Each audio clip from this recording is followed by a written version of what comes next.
Estamos de volta aqui com o Dr. Jamil Hassan, uma entrevista maravilhosa, falando sobre temas polêmicos como o aborto, falando um pouco sobre o que é a profissão de advogado, os prazeres que se dá em escrever um livro, porque é só prazer mesmo, eu sou escritor, porque rendimento dá quase zero num país desse.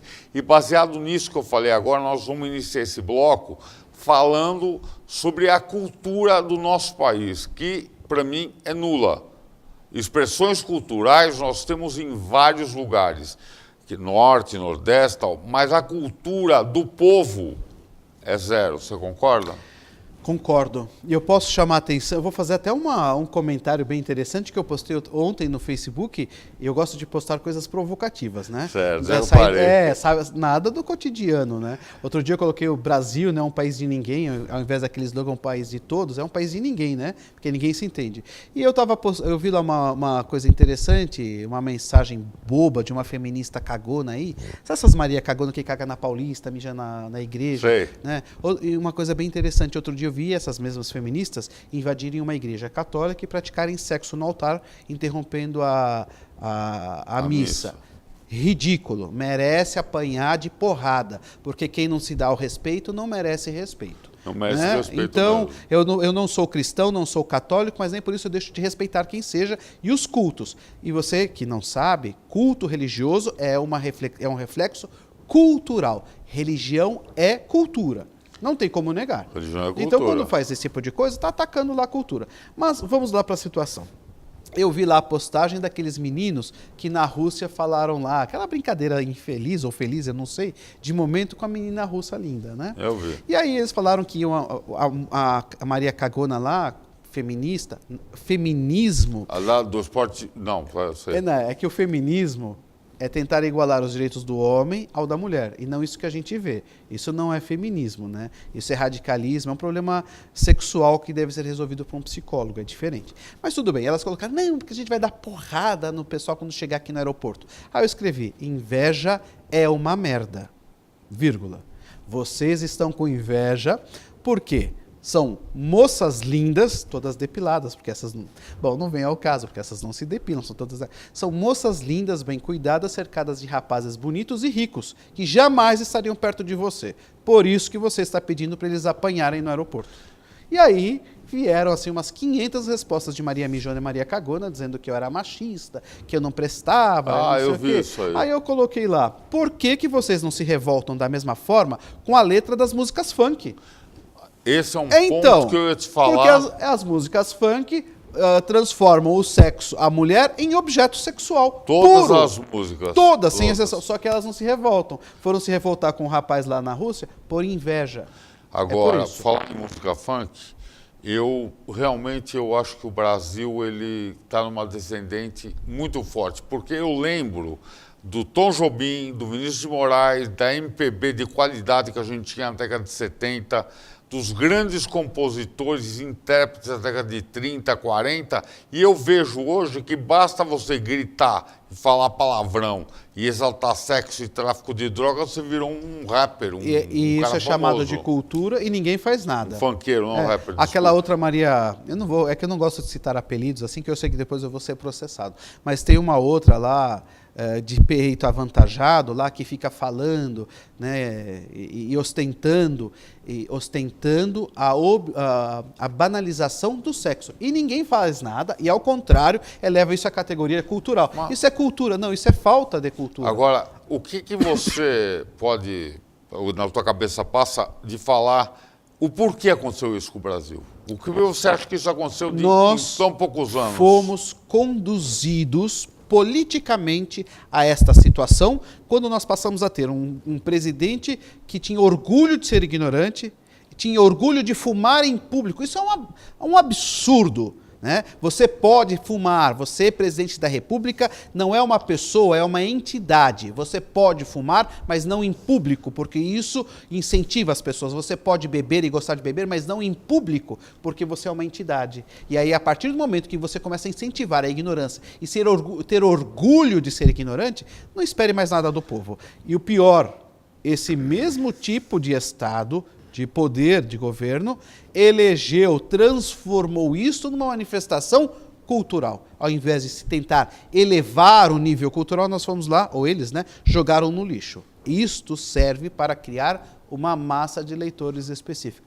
Não adianta me convencer do contrário, que é isso que aconteceu. Agora, uma colocação. Você não acha que hoje essa questão de assédio sexual, essas denominações... O politicamente correto. Assédio sexual, discriminação racial, discriminação social, etc., religiosa, você não acha que está muito exacerbado? Porque você chega na televisão, para você ver aquele caso da repórter da Sport TV, ela estava fazendo, veio um cara da Suíça e deu um beijinho nela no rosto aqui. Ela falou que foi assediada moralmente, sexualmente e tudo. Quando que não alguns foi anos porque atrás, não era tão bonita assim. Mas quando alguns anos atrás acontecia isso, ninguém falava nada. Porque era uma coisa normal, ninguém violentou, ninguém arrancou roupa, ninguém arrancou pedaço, nem nada. Mas qual é a pergunta? A partir de quando nós começamos a ter esse tipo de movimento separatista, movimento racista, que nós passamos agora a ostentar um movimento racista? Isso é inegável. O movimento separatista de caráter sexual, isto é inegável. Mas a partir de quando que nós passamos a ter uma sociedade fragmentada? A partir do momento que um determinado governo, ou melhor, de um partido, assumiu o Estado.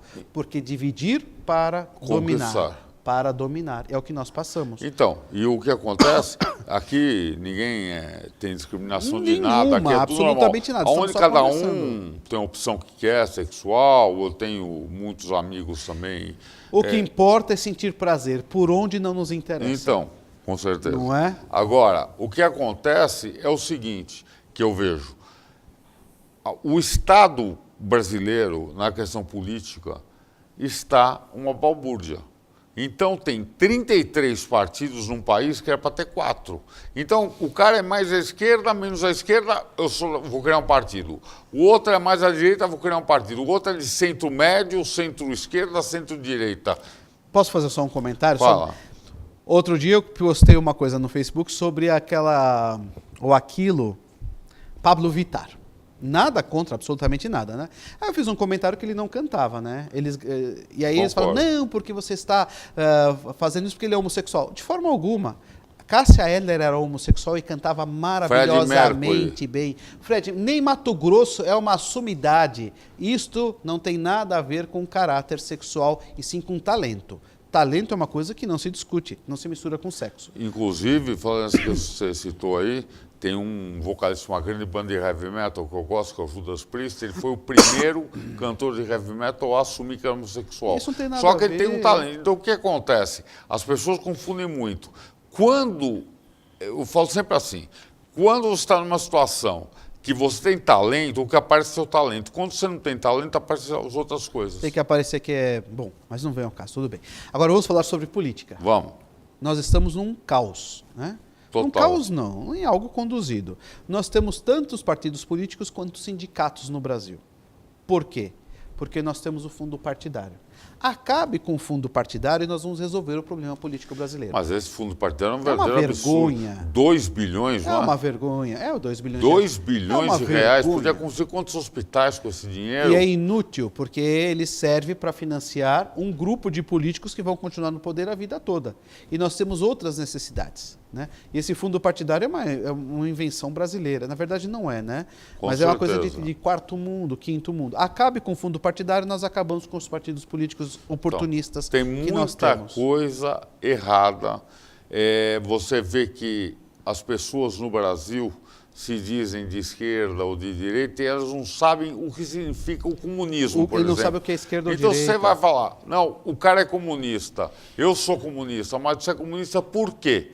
Ah, porque eu sou. Mas você conhece o regime? Você conhece? Ah, eu sou nazista. Você conhece o regime nazista, fascista? Não conhece. Nesse aspecto, uma frase de Ronald Reagan. Ele dizia o seguinte, e eu comentei com você agora há pouco. Quem leu Marx se torna comunista.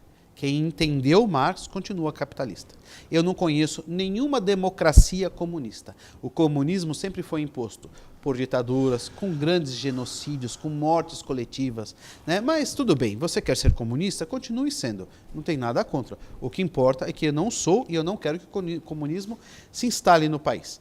E eu vou fazer mais um comentário, eu vou trazer um outro assunto, um outro dado. Outro dia, me perguntaram sobre o aspecto jurídico e legal da prisão do nosso ex-presidente Lula. E aí eles perguntaram, o que você acha que deve acontecer? E eu vou contar para você. Pode contar, faço questão. Eu acho que ele deve ser posto em liberdade. Por quê? Porque nós precisamos do caos. Somente o caos, a destruição total, vai nos reconduzir para o poder. O que aconteceu? O que está acontecendo? Entregaram para o povo Lula e o resto continua fazendo o que ele sempre fez. O Estado está corrompido, o STF está corrompido, o Legislativo está corrompido, o Judiciário está corrompido, o Executivo. Nós recebemos Lula e o resto falou... Você conhece a expressão boi de piranha? É boi de piranha. Joga o cara, não que ele não tenha culpa no cartório, ele tem, joga enquanto...